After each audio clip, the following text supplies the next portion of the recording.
taking the train right in between all of them. We're going to be starting with Monaco, then to Villefranche, and lastly to Nice. So come on with me and let's explore all the best that the Mediterranean has to offer. Our first stop today is going to be Monaco. It's in the city of Monte Carlo, and it's actually a small little city-state, less than a square mile, and it's where the rich and famous come to live. It's where Elton John, Tina Turner, and Sean Connery, amongst many others, have their houses. In fact, the largest, huge, gigantic yacht in the harbor is owned by the king's brother of Egypt. Now, they still have their king and queen here. Prince Rainier, as many of you know, died just a few years ago, but currently they have Prince Albert that's reigning. There's the huge casino, amongst all kinds of other things to see, and it's one of the most beautiful places in the entire French Riviera. Behind me is where the Formula One Grand Prix is held. It's the most famous race in the world.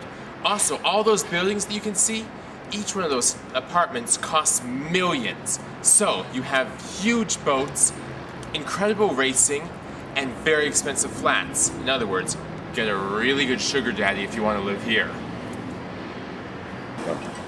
Our second stop today on the French Riviera is the quaint and beautiful little town of Villefranche. It's what the Riviera would have been like back in the 30s, and it's an unspoiled piece of beauty.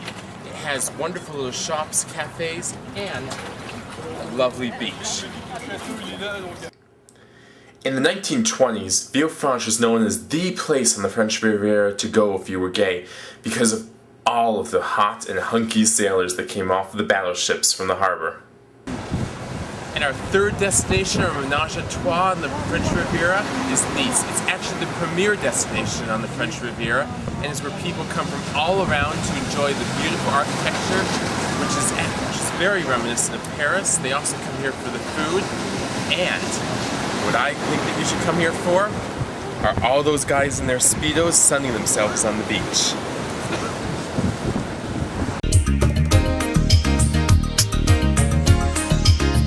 This is Jared signing off for the French Riviera. And remember, good boys go to heaven, but bad boys go everywhere.